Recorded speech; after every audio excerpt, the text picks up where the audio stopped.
कासिमपुर नाम के गांव में राजू नाम का एक गरीब किसान अपनी पत्नी रूपा के साथ रहता था। राजू अपने गांव का सबसे गरीब व्यक्ति था। वो रोज मजदूरी करके थोड़े बहुत पैसे कमा पाता था और उसी से ही दोनों का जीवन किसी तरह कट जाता था। राजू का घर बहुत ही पुराना और मिट्टी का बना हुआ कच्चा मकान था, जिसकी मरम्मत वो खुद ही किया करता था। गरीबी के कारण गांव वाले उनकी इज्जत नहीं करते। जिस नदी से सभी गांव वाले पानी लेते थे, अगर वहां राजू या रूपा पानी लेने जाते तो सभी गांव वाले उन्हें भगा देते थे। अरे कलमुही, तू फिर आ गई पानी लेने। गलती से भी अपने मटके में पानी भरने की कोशिश मत करना। रुक, हमें पहले अपना मटका भरने दे, फिर हमारे यहाँ से जाने के बाद तू अपना मटका भरना, समझी ना? रूपा चुपचाप सारी बातें सुनती है और किसी को कुछ नहीं कहती है। सारी औरतों के चले जाने के बाद रूपा उदास मन से पानी भरती है और घर जाकर अपने पति राजू से कहती है, हमारी क्या गलती है जो गांव वाले हमारे साथ ऐसा बर्ताव करते हैं? क्या गरीब होना गुनाह है? हमने तो कभी किसी का बुरा नहीं किया। अरे रूपा, तुम चिंता क्यों करती हो? मैं हूं ना। तुम देखना, एक दिन यही गांव वाले हमसे मिलने के लिए तरसेंगे। मजदूरी करके भी इतने पैसे नहीं कमा पाता जितने बाकी कमा लेते हैं, लेकिन तुम देखना, एक ना एक दिन हमारा भी लोग सम्मान जरूर करेंगे। राजू मेहनती होने के साथ साथ दिल का भी बहुत अच्छा इंसान था। वो कभी किसी के साथ बेईमानी नहीं करता था।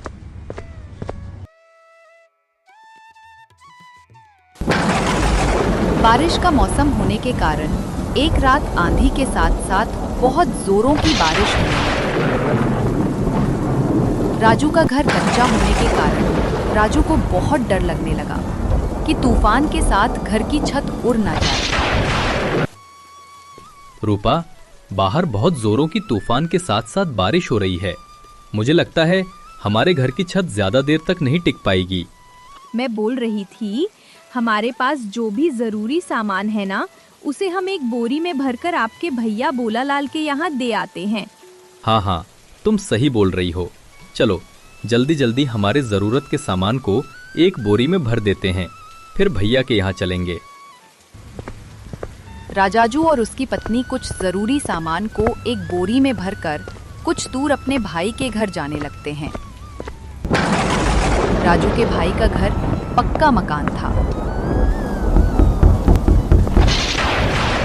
भैया, ओ भैया, दरवाजा खोलो साहब। कुछ काम है? क्या हुआ? इतनी बारिश में यहाँ क्यों आए हो? भाई, तुम्हें मेरे घर का हाल तो पता ही है। सारा सामान पानी में भीग न जाए, इसलिए मैं कुछ अपना जरूरी सामान तुम्हारे घर में रखना चाहता हूँ। क्या तुम्हारा सामान मेरे घर पर?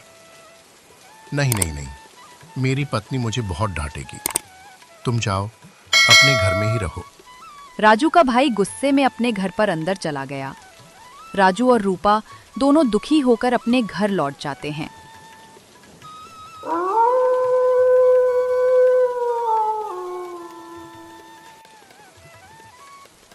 दोनों पूरी रात अपने सामान की रखवाली के लिए रात भर नहीं सोते हैं।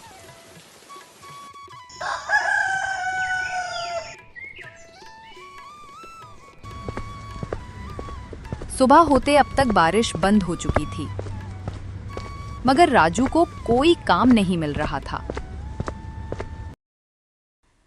कुछ महीने इसी तरह गुजर गए। एक बार राजू के गांव में कुछ अमीर आदमियों ने मेला लगवाया। तभी एक व्यापारी अपनी गाड़ी से गांव में आ जाता है।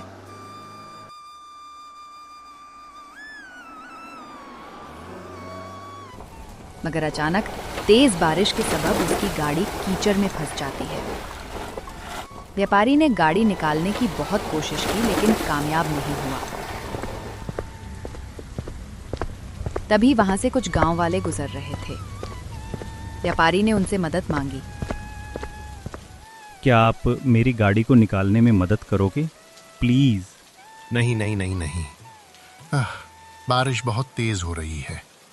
इतनी बारिश में हम क्या मदद करेंगे भाई? नहीं नहीं नहीं, हमसे तो नहीं होगा। तुम किसी और को देख लो, हम लोग चलते हैं। था। ऐसा कहकर वो वहां से चले गए। व्यापारी सभी को आवाज लगाकर बोला रहा था।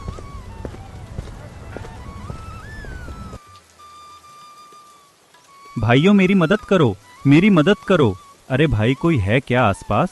मेरी गाड़ी कीचड़ में फंस गई है, इसे निकालने में मेरी मदद करो भाइयों।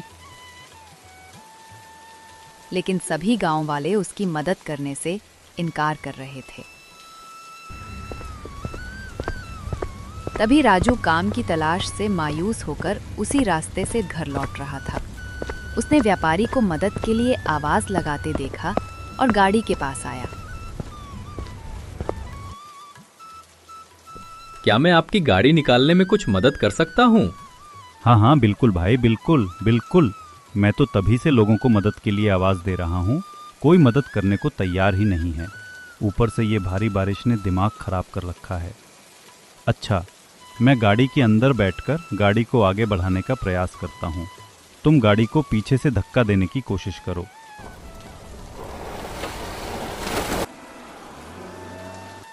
हेलो भाई, तुम कौन हो? मेरा नाम गौरीदास है, मैं शहर में कारोबार करता हूँ। मेरा नाम राजू है, मैं कई सालों से इसी गांव में रह रहा हूँ। अच्छा, वैसे तुम बहुत अच्छे इंसान लगते हो। पिछले 1 घंटे से मैं यहीं फंसा हुआ था, किसी ने मेरी मदद नहीं की, सिर्फ तुमने मेरी मदद की। अब जाकर मेरी गाड़ी इस कीचड़ से निकल पाई है। मैं यहाँ मेला देखने आया था। जी कोई बात नहीं, दूसरों की मदद करना तो हमारा फर्ज है। अच्छा साहब, अब मैं चलता हूँ। रुको राजू, मुझे अपने घर नहीं ले जाओगे क्या? नहीं साहब, मुझ जैसे गरीब के घर जाकर अब क्या करोगे? मेरा घर मिट्टी का बना हुआ पुराना टूटा फूटा घर है। आपको मेरे घर जाके कुछ नहीं मिलेगा। आप मेला देखने जाइए, मैं घर जाता हूँ। अब तो मैं एक बार तुम्हारे घर चलकर ही रहूंगा। जी, अब आप इतना कह रहे हैं तो चलिए। व्यापारी राजू को अपनी गाड़ी में बैठाकर उसके घर ले जाता है। रूपा, ए रूपा, हमारे घर साहब आए हैं, उनका स्वागत नहीं करोगी क्या? जाओ कुछ खाने को लेकर आओ। व्यापारी राजू का घर देखकर बहुत उदास हो गया। तुम क्या काम करते हो? साहब क्या बताऊं, मैं तो कब से काम की तलाश में हूं, कोई काम ही नहीं देता। बस इधर उधर से घूमकर मजदूरी का काम कर लेता हूं। बारिश की वजह से वो भी बंद है। तब तक राजू की पत्नी एक प्लेट में एक गुड़ का टुकड़ा लेकर आई। साहब, हमारे घर में यही बचा है, कृपया इसे ही खा लें। हाँ हाँ, क्यों नहीं। राजू, तुम्हें कोई काम नहीं मिल रहा है ना? अगर तुम चाहो तो मैं तुम्हें काम दे सकता हूँ। साहब क्या सच में? क्या आप मुझे सच में काम देंगे? शहर में मेरे पास बहुत से काम होते हैं। सोच रहा था कि कोई ऐसे व्यक्ति को अपने साथ काम में रख लूं जो मेहनती और ईमानदार दोनों हो। तुम्हें देखकर मुझे ऐसा ही लगता है कि तुम में ये दोनों गुण हैं।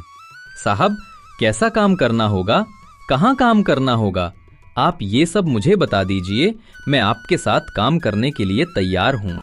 कोई ज़रूरत नहीं है इस घर में रहने की, और मैं तुम्हें कुछ दिनों बाद लेने आऊँगा। तुम मेरे साथ शहर में काम करोगे और वहीं रहोगे। मैं तुम्हें नया घर दिलवा दूंगा। ये सुनकर राजू और उसकी पत्नी बहुत खुश हुए।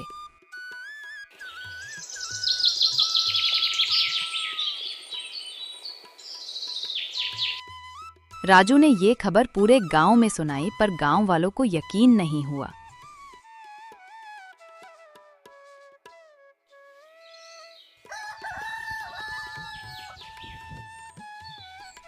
कुछ दिन बाद व्यापारी गौरीदास राजू के घर आया। राजू, सारा सामान तैयार है ना? चलो चलते हैं। राजू और उसकी पत्नी रूपा पूरा सामान लेकर व्यापारी की गाड़ी में बैठ गए। सभी गांव वालों का ध्यान उन्हीं पर था। राजू का भाई भी उन्हें देख रहा था। गाड़ी चल पड़ी।